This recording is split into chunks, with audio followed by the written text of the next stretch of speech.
got to fire. Matt does. Good! Oh, mama!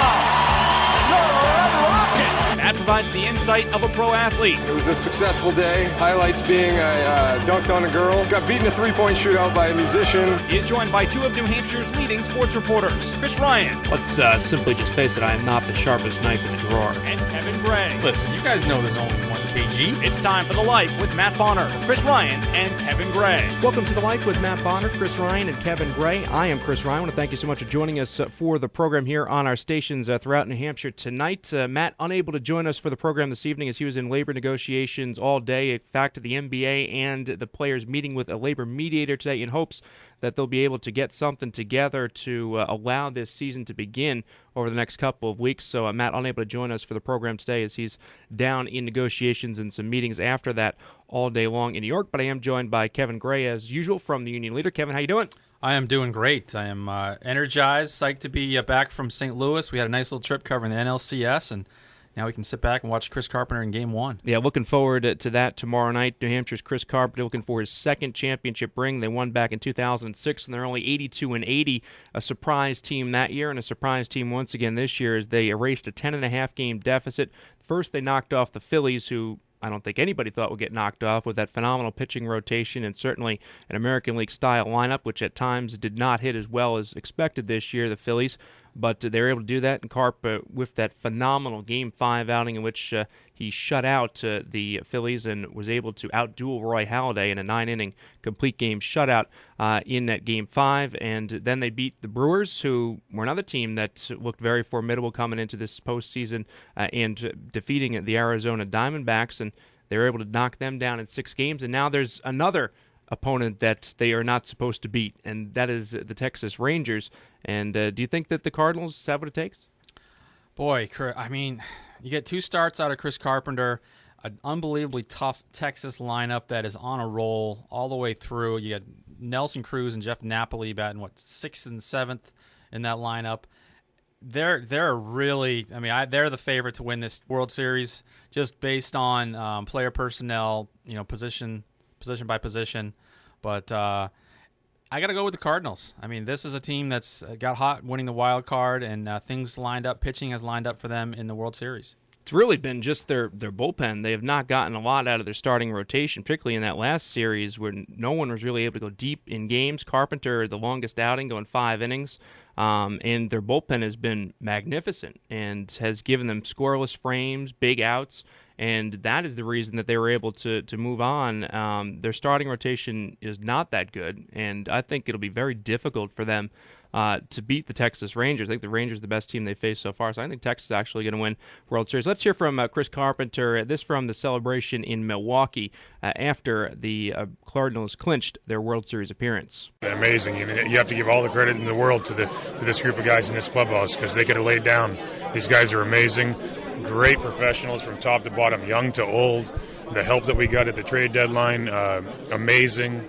You can't say enough about what's going on here in this organization right now. All right, Chris Carpenter right there here on The Life with Matt Bonner, presented by Concord Orthopedics. When you take a look at the situation with the Red Sox right now, we're waiting to find out if Theo Epstein is going to be headed to Chicago. They're trying to work out some compensation. For the Red Sox, I don't think that this is a huge deal right now that it's being held up with Epstein. I think they're operating under the assumption that Ben Cherington is going to be their general manager. He's working behind the scenes right now. It's more of a holdup for Theo and for Chicago because he really can't get to work yet. He can't really get things going in Chicago the way that he would like. But for the Red Sox, they kind of have things going behind the scenes, although this is a huge PR nightmare that they have to clear up. And obviously, John Lester spoke to the Boston Globe and took some accountability for what was going on behind the scenes. Yeah, a little accountability, but I wasn't all that thrilled with the comments he made in the Boston Globe and on ESPN. He almost sounded like he was a little surprised that people thought it was a big deal. I mean, you're at work and you're behind the scenes drinking beer and eating chicken wings during the game. Give me a break, guy.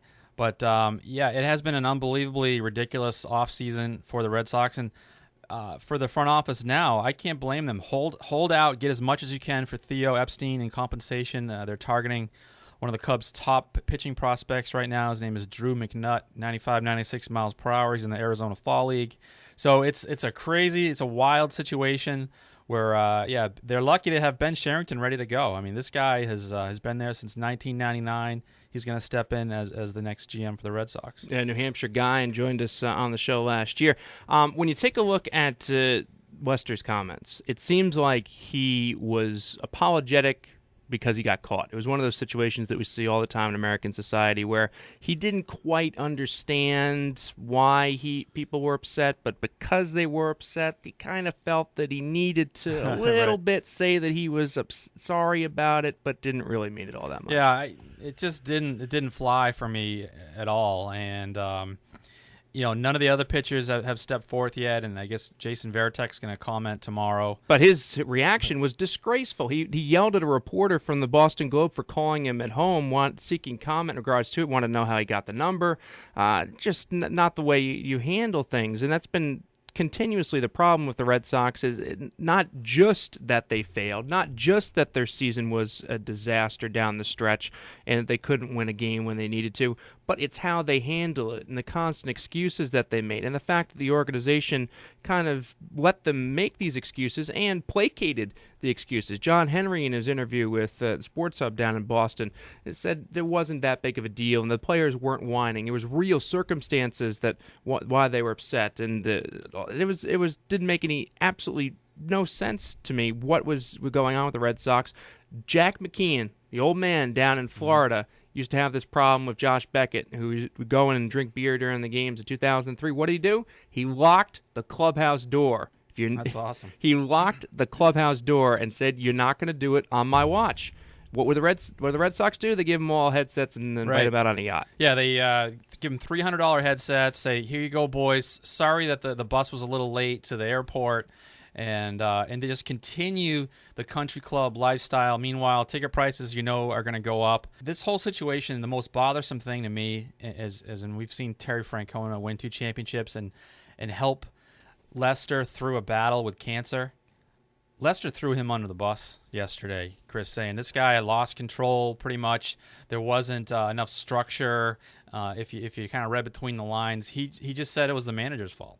Yep, and that's really sad because it's not just the manager. You need to have the players involved as well. And as I said before, I think that Francona undermined the situation by getting as close as he was with Dustin Pedroia, who was the only one who could really stand up and take control of this clubhouse, but he was Terry's boy, and that was just the situation. And I think that relationship, a lot of people in the clubhouse resented it. And if people are having difficulty communicating and you don't feel that the club is getting along the way that they should, and there's all these fractions breaking off, how does giving them more electronic devices and headsets going to make a team come together?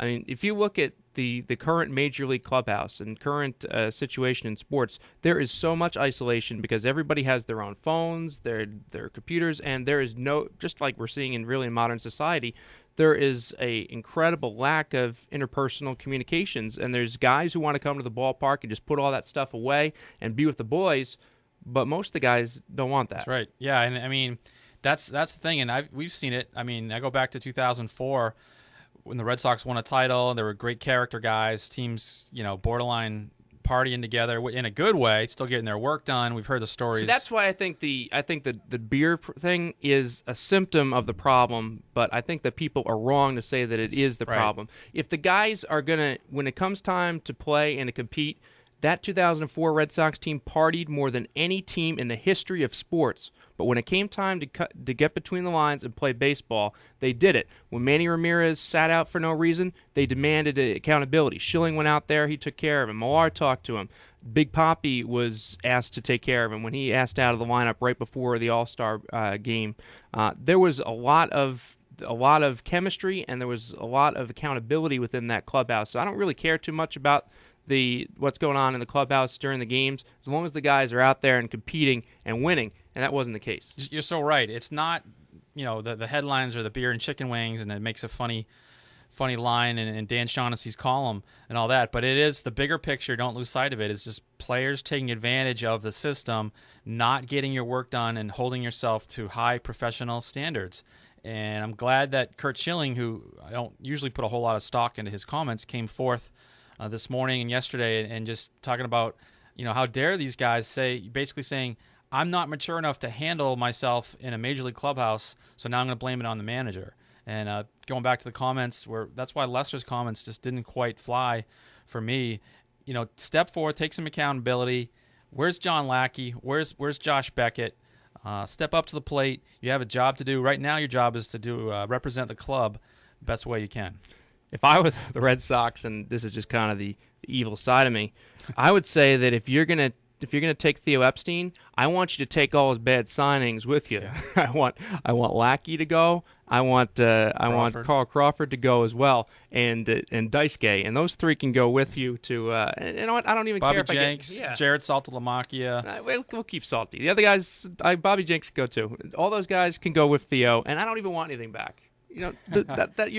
Me getting rid of this stuff is all I need for compensation. Well, the sellout streak at Fenway Park is going to end because fans are not going to put up with this, and they got the 100-year anniversary, and that's going to be great, and they're going to have big ceremonies and all that. No one is going to want to go see John Lackey pitch. Beckett, he won you a title, so you're going to give him a little bit of slack, but there's no possible way that they can bring back John Lackey. Get rid of him, pay his salary, pay the Kansas City Royals to pitch over there. So final thing on the Red Sox before I move on to the Patriots, who had a really impressive 2016 victory over the Cowboys as they go into the bye week. You mentioned the fact that the fans are upset, and fans aren't going to want to buy tickets. That remains to be seen. This is a very, very loyal fan base, and they are going to want to see their Red Sox. It's an addiction at this point in time. It's like America addicted on foreign oil. It's like a drug addict addicted to cocaine. Red Sox Nation needs their Red Sox. So I'm going to wait a little bit on that. Will they perhaps not purchase as many tickets and as early? Will they perhaps only buy 2 hats at the store instead of 3? Maybe. But what do the Red Sox need to do, in your estimation, to get this fan base back and to get this fan base excited going into the 2012 season? And can you do it after what we've seen? I think that the only thing that's going to get the fans back is winning baseball. And I think that the Red Sox need to get off to a good start. There's not going to be any free agent acquisition. There's not going to be any Adrian Gonzalez or anything else that's going to get people excited. It's going to be the need to win baseball early on in this season. There's not going to be that big PR splash in the offseason, I don't think, that's going to get people excited about the Red Sox again and forget the disaster that was this season. Well, Ben Sherrington, that's not going to do it. Grew up in Plainfield. That's not going to do it. I'm just saying, he needs first got to hire a manager. Yeah. So get that out of the way. So does it have to be? What do you do for a manager? Do you hire, go after a Joe Torre, a Bobby Valentine type guy, or do you go after somebody who's a little bit less known, or maybe an AJ Hinch, manage the Diamondbacks? My guy would be Tony Pena, and I've said that before. I think they should hire Tony Pena, who's known as a guy who brings some discipline. He's been a manager before. He's had some success. He's a former catcher, knows a lot about pitching. He'd be my guy. But who do you bring in? Yeah, someone that brings a discipline, like you said. When the Red Sox lost John Farrell as a pitching coach, that was a huge problem. That was I think that was if not the biggest, one of the top 5 biggest reasons the Red Sox had failed this year, because Kurt Young was walked all over by these guys. All right, so you can't get Farrell. He's under a 3-year deal with the Blue Jays, or maybe you work something out with them, but bring in someone who's going to just get rid of the dead weight and just bring in someone who's going to lay down the law. Sorry, guys, if you don't like it, this is the way we're going to play baseball here from now on. And then you really have to get rid of some of these bad apples. You got to get rid of John Lackey. So the first step is the press conference. So you bring in the guy who says he's going to do that. What happened this year was not right, and we are going to be a different team this year. We're going to work hard, and you start off that way, and then you move on from there. Right. So being a Red Sox consultant, as we're doing that now, so you announce Ben Sherrington, bring in the manager, Tony Pena, and then you start some off-season moves, and you take a trade, you get rid of John Lackey, you send a message to everybody. It's over. These guys with long-term contracts were actually detrimental to the team. They were not hungry. They took being a major leaguer for granted. So then you send a wake-up call to everyone, and then you know what you do?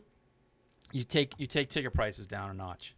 And you help fans get back into the ballpark, say this is a chance to get your season ticket. And you know what? You don't even do that. You just create the element of bringing ticket price down. Standing room tickets, 50% down. Bring those down. They go down from, I think they're 25 now, whatever. Yep. $15. Bring them down. Bring them down a little bit, and just create that element. That way, Yeah. everybody can say, "Oh, well, John Henry gave the Red Sox these $300 headphones. Well, now he's going to give the fans a discount on prices." That'll go a long way. And then what's going to happen. Spring's going to roll around. There's a brand new stadium, JetBlue Park down in Fort Myers, going to unveil. Yeah. Beautiful place. Everyone's going to be so fed up with winter. They're going to they want to grasp onto the Red Sox. Yeah.